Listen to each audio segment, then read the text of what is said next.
Sir पहली बात तो हम स्पष्ट कर दें कि हम लोग ऑनलाइन अटेंडेंस का विरोध नहीं कर रहे हैं। हम बिल्कुल देने को तैयार हैं। हमारा विभाग हमारा सहयोग नहीं कर रहा है। हमारी कुछ प्रॉब्लम्स है, उनको सॉर्ट आउट करिए, हम अटेंडेंस देने के लिए सहर्ष तैयार हैं। तो जो डिजिटल अटेंडेंस के लिए जो नियम आए हैं उसमें कहाँ खामियां हैं जिसकी वजह से इतना विरोध हो रहा है पूरे प्रदेश में? सर अटेंडेंस में आपने एक चीज़ गौर की होगी या जानते होंगे कि अटेंडेंस 8 बजे लॉक हो जाएगा। उसके बाद अटेंडेंस हमारा जो टाइम जाएगा वो मतलब उसके बाद एब्सेंट हो जाएगा। तो हम ये कहना चाहते हैं कि आप लॉक मत करिए उसको, 8 बजे टाइम फिक्स मत करिए। आप आने दीजिए टीचर्स को, उसको अनलॉक रखिए। वो जब आएगा अटेंडेंस देगा, आपके पोर्टल पे वो नज़र आएगा कि कौन टीचर कब आ रहा है। जो बार बार रेड जोन में आ रहा है, लगातार आ रहा है, आप उसके खिलाफ कार्रवाई कीजिए। जो यदा कदा 1-2 दिन की बात है तो निश्चित रूप से वो कहीं ना कहीं फंसा होगा या कोई प्रॉब्लम होगी, तो इग्नोर इट। क्योंकि अगर हमारा टीचर एकदम 8 बजे का समय आपने दे दिया और वो भागता दौड़ता आ रहा है, 1 मिनट 2 मिनट के लिए लेट हो रहा है, तो क्या उसकी सैलरी कट जानी चाहिए? अगर 8 बज के 1 मिनट पे आ रहा है तो क्या? आपने बोला है कि 8:30 तक हम स्पष्टीकरण के साथ आपको हम छूट दे रहे हैं। उसका मतलब यही है ना कि 8 बजे हमारा लॉक हो गया, 8 से 8:30 के बीच में आप आएंगे तो आप स्पष्टीकरण दीजिए। अब उस स्पष्टीकरण में क्या आपको लगता है कि टीचर्स हैरिश नहीं होगा? क्या आपको लगता है कि उसको दौड़ाया नहीं जाएगा? क्या आपको लगता है कि जो वो अपनी स्पष्टीकरण को देगा उससे हमारा अधिकारी संतुष्ट ही हो जाएगा? क्या 8 बज के 1 मिनट पे आने वाले को भी स्पष्टीकरण देना चाहिए? क्या इतना भी मानवीय आधार पे हमको छूट नहीं मिलनी चाहिए? हमारे स्कूल में अभी हमने कुछ दिन पहले हमारे स्कूल में एक बच्चा गिर गया, उसका हाथ टूट गया था। मैं उसको लेकर के अपने घर से ड्राइवर बुलाई, लेकर के हॉस्पिटल गई, उसको प्लास्टर चढ़वाया हमने। अगर इस तरीके की घटनाएं, दुर्घटनाएं कभी स्कूल में होती हैं तो कोई शिक्षक क्यों लेकर के बीच में जाएगा? बच्चा चाहे गिर के तड़पता रहेगा, हम किस आधार पे उसको हॉस्पिटल लेके जाएंगे? आपने 2:15 बजे के पहले बोला है कि लॉक नहीं खुलेगा। हम कौन सी सेल्फी देंगे और किस आधार पे बच्चे को लेकर के जाएंगे? क्योंकि हमें तो हमारी सैलरी और हमारी प्रेजेंस प्रिय होगी ना। आपने इस तरीके इस किनारे पे लाके खड़ा कर दिया हमें कि हम मानवीय संबंध ही भूल जाएंगे। कोई शिक्षक रास्ते में पड़ा गिरा है और एक्सीडेंट में पड़ा हुआ है, हम उसके लिए रुक ही नहीं पाएंगे क्योंकि हमें तो अपनी सेल्फी नज़र आएगी। तो प्लीज़ मानवीय आधार पे कुछ चीज़ें समझिए। अगर बीच में हमको किसी बात पे जाना है कभी, तो हमको हाफ सी एल प्रोवाइड नहीं की गई है, कुछ भी ऐसा प्रोवाइड नहीं किया गया है। साथ में हमको केवल 14 CL मिलती हैं। 14 CL पे किस तरीके से हम 12 महीने काट सकते हैं? हमारे घर शादी ब्याह, जीना मरना, ये सब कैसे हो सकता है? हमको साल में सिर्फ 1 EL मिलती है, जबकि हर विभाग में 30 EL मिलती हैं। तो आप हमारे ऊपर क्यों इतना मतलब, जबकि आप एक बात जान लीजिए, आज आपको हम बताते हैं कि जो भी हमारी गवर्नमेंट सपने देखती है, ज़मीन पे उतारती है, कोई भी योजना उसकी होती है, उसमें हमारे भागीदारी के बिना वो योजना सफल नहीं होती है। आज अगर हमारा देश पोलियो उन्मूलन से मतलब पोलियो से मुक्त हुआ है तो 90% हमारी भागीदारी रही है। हम घर घर जा कर के पोलियो लगाएं, ड्रॉप पिलाएं बच्चों को, और पीठ भले थपथपा ले स्वास्थ्य विभाग, लेकिन हमारे बिना कोई काम नहीं हो सकता। मिड डे मील जब आना हुआ तो हुआ कि आपको केवल निगरानी करनी है। आज पूरा कुछ हमारे शिक्षक पे थोप दिया गया। वो अगर सब्जी लेने जाएगा, गैस लेने जाएगा तो चोर माना जाएगा। टाइम एंड मोशन में कहा जाता है कि आप छुट्टी के बाद स्कूल में काम करवाइए। आप खुद सोचिए, 3 बजे कौन सा लेबर हमारे लिए बैठा होगा? छुट्टी के दिन काम कराइए। एक संडे को हम एक रूम में पुताई कराएं, अगले संडे को अगले रूम में पुताई कराएं। ये किस तरीके की बातें आप लोग कर रहे हैं, खाली इसलिए कि हमको चोर साबित करना है? हम बीच से निकले किसी भी काम के लिए तो चोर हैं। PFMS प्रणाली में हमको बैंक में जमा करना होता है कागज़, हम कब जाएंगे जमा करने? 3 बजे के बाद? शाम को हम स्कूल में काम करा रहे हैं, हमारी सिक्योरिटी की जिम्मेदारी कौन लेगा? ये किस तरीके की बात हो रही है? आपने बताया कि पढ़ाई के साथ साथ जो बच्चों को आप लोग पढ़ाती हैं उसके अलावा भी बहुत सारे सरकार ऐसे काम लेती है, तो उससे पढ़ाई पर भी प्रभाव पड़ता होगा? सर अच्छा आप ही बताइए, हमारे तमाम ऐसे स्कूल हैं जहाँ पर हमारे टीचर्स मतलब 1-2 को छोड़ करके पूरे के पूरे BLO बन जाते हैं और उनको जब सरकार को ज़रूरत होती है उनको पूर्ण मुक्त करा दिया जाता है। ऐसे में 1 या 2 टीचर, वो भी प्राइमरी सेक्शन जहाँ हर एक क्लास के लिए 1 टीचर कंपलसरी है, तब हम उन बच्चों को संभाल सकते हैं। कैसे मैनेज करेगा टीचर? जनवरी आती है, सारे जितने भी ट्रेनिंग्स होती हैं हमारी उसी समय कराई जाती हैं, क्योंकि मार्च में पैसे लैप्स होते हैं या जो भी रीज़न हो। जनवरी से लेके मार्च के बीच में सारी ट्रेनिंग्स होती हैं हमारी। हमारा आधा टीचर ट्रेनिंग में चला गया, उसी दौरान बोर्ड परीक्षाएं होती हैं। हमारा आधा टीचर बोर्ड परीक्षा में चला गया। और वही वक्त होता है जब हमें अपने को सोसाइटी में दिखाना होता है हम क्या आउटपुट दे रहे हैं। तब हमारे पास गार्जियन आते हैं अपने बच्चों को लेकर के अपने एडमिशन के लिए। हम क्या दिखा पाते हैं? कभी सोचा है किसी ने हमारे दर्द को? हमें जगह जगह भेज दिया, लेकिन हम अपने स्कूल में गलत साबित होकर, चोर साबित होकर के खड़े रहते हैं। आपने मैम आउटपुट की बात की, तो ये जब नियम आया तो स्कूल, इसके बाद से सोशल मीडिया पे एक सवाल बहुत ज़्यादा हो गया कि जो प्राइवेट विद्यालय हैं उनका आउटपुट और जो प्राथमिक विद्यालय जो सरकार द्वारा संचालित है उनका आउटपुट, दोनों में बहुत ज़मीन आसमान का अंतर है। इसको लेकर क्या कहेंगे? सर बिल्कुल, हम कहेंगे कि फ़र्क होगा और नज़र आता होगा लोगों को, लेकिन जो आप देखते होंगे जो भी बड़े स्कूल हैं वो एकदम एक सेंटर पे स्थापित हैं, वहाँ से वहीं पर चारों तरफ से लोगों को आना है। हमारे स्कूल आप सोचिए इतने इंटीरियर है जहाँ अधिकारियों की गाड़ी तक नहीं जाती है, वहाँ जा कर के हमको वहाँ जाना पड़ता है, वहाँ हमको शिक्षा देनी पड़ती है।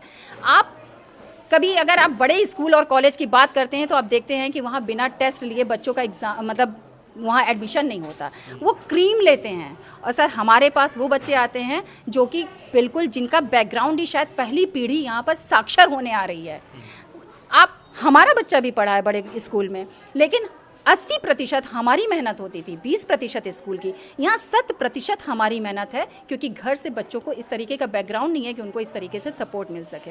आपने बताया कि इंटीरियर इलाके, ये विरोध में कि ये भी आ रहा है कि जो बहुत दूर दराज इलाकों में विद्यालय हैं जिससे डिजिटल अटेंडेंस, जो ऑनलाइन हाजिरी है वो नहीं लग सकती, उसमें देरी होगी। तो लोग ये कह रहे हैं कि ये जब डिजिटल अटेंडेंस लागू हुआ तब क्यों इसका विरोध हो रहा है? इससे पहले क्यों नहीं जो है इसका विरोध हुआ कि बहुत दूर इलाका है और बहुत आउटर एरिया है तो वहाँ पहुँचने में दिक्कत हो रही, पहले क्यों नहीं विरोध हुआ? डिजिटल अटेंडेंस लागू होने के बाद ही क्यों विरोध हो रहा है? बिल्कुल सर, तब जो है एकदम फिक्स टाइम नहीं था कि हमें 8 बजे हर हाल में पहुंचना है।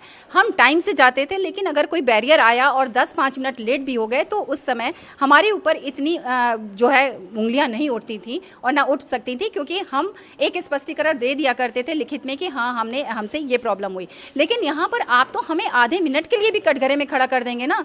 हम भी इंसान है, हमारी भी फैमिली है, कभी या हमारा भी रास्ते में कभी कोई प्रॉब्लम हो गई तो हम इसके विरोध में है ही नहीं है सर। आप हमारी चीज़ों को सॉर्ट आउट करिए कि ऐसी परिस्थितियां आएंगी तो क्या होगा। ऐप नहीं चल रहे हैं, ऐप हाँफ रहे हैं, सुबह से हम ऑन कर रहे हैं कि हम बच्चों की प्रेजेंस दे दें, मिड डे मील दे दें, अभी तक ऐप नहीं खुला और 4 दिन से नहीं खुला।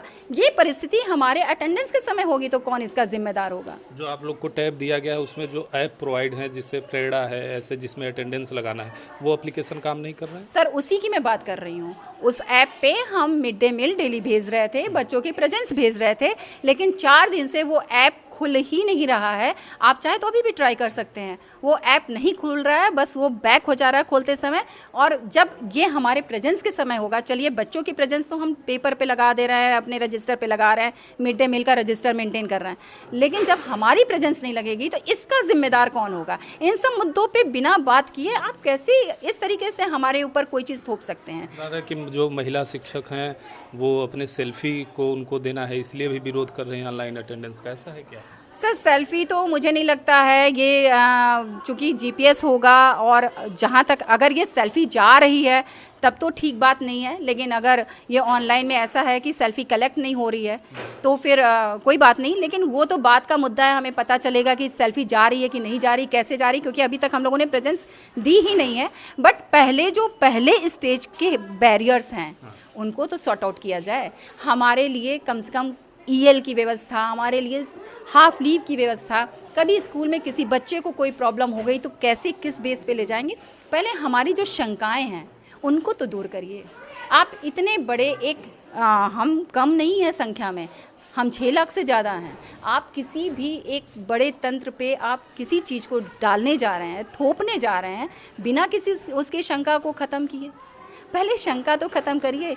हम तो यहाँ से अपील करना चाहते हैं अपने विभाग से, अपने उच्चाधिकारियों से, अपने मुख्यमंत्री महोदय से, माननीय मुख्यमंत्री जी से, कि हमारी समस्याओं का समाधान करिए। हम खड़े हैं सेल्फी देने के लिए, ऑनलाइन अटेंडेंस देने के लिए, लेकिन जब तक हमारी समस्याओं का निराकरण नहीं होगा तब तक नहीं। क्या क्या मांगे हैं आपकी? आखिरी सवाल। आखिरी सवाल अगर आप कहें तो मैं बताना चाहूँगी कि पहले तो हमारा जो टाइम को उन्होंने फिक्स किया है उसको हटा दें, यानी कि उसको जब भी टीचर आ जाए लॉक करे, आप अपने पोर्टल पे देख करके और आप डिसीज़न लें। अगर 3 दिन हम लेट पहुंच रहे हैं तो 1 CL काट लें, सैलरी नहीं काटें। उसके अलावा हमको हाफ CL की व्यवस्था हो कि स्कूल से अगर हमें कभी जाना हो, बाई चांस कभी हम पेरेंट्स मीटिंग में चले गए और आधे घंटे लेट हो गए हम वहाँ पे और स्कूल आ रहे हैं, तो वो हमको सुविधा मिलनी चाहिए, चाहे सुबह का हो चाहे शाम का हो। हमको हाफ CL की व्यवस्था होनी चाहिए। साथ में हमको EL ज़रूर मिलना चाहिए, क्योंकि 14 CL बहुत कम है। आप जानते हैं कि हम भी एक सामाजिक प्राणी हैं, हमारे पास भी परिवार है, हमारा भी अपना एक सोशल दायरा है। जीना मरना, शादी ब्याह, बाल बच्चे, ये सब उसी में हमें देखने हैं। तो हमारे लिए भी मानवीय दृष्टिकोण अपनाया जाए और इन सब चीज़ों पे काम किया जाए। साथ में प्रेरणा ऐप पे अगर आपको लेना है हमारी अटेंडेंस, तो उसको बहुत अपडेट करिए, क्योंकि हमारे यहाँ मान लीजिए 6-7 लोग हैं और अगर यही हाल रहा तो 5-10 मिनट पहले पहुँच के भी सारे लोग नहीं दे पाएंगे ऐप पे अटेंडेंस। तो इन सब चीज़ों को सॉर्ट आउट करिए, आप अटेंडेंस लीजिए। मैं ये कहना चाहूँगा कि सरकार को अपने इस निर्णय पर विचार करना चाहिए और मेरे संगठन से बैठकर वार्ता करना चाहिए। जो ज़मीनी स्तर पर जो हकीकत है उससे रूबरू होना चाहिए और उसके अनुसार कोई एक मानक निर्णय करना चाहिए उनको। ऐसा नहीं कि एक निर्णय हम वहाँ से बैठ के निकाल दें। ज़मीनी जो स्तर पर परिस्थितियाँ हैं उसको समझें और फिर उसके हिसाब से वो विचार करें।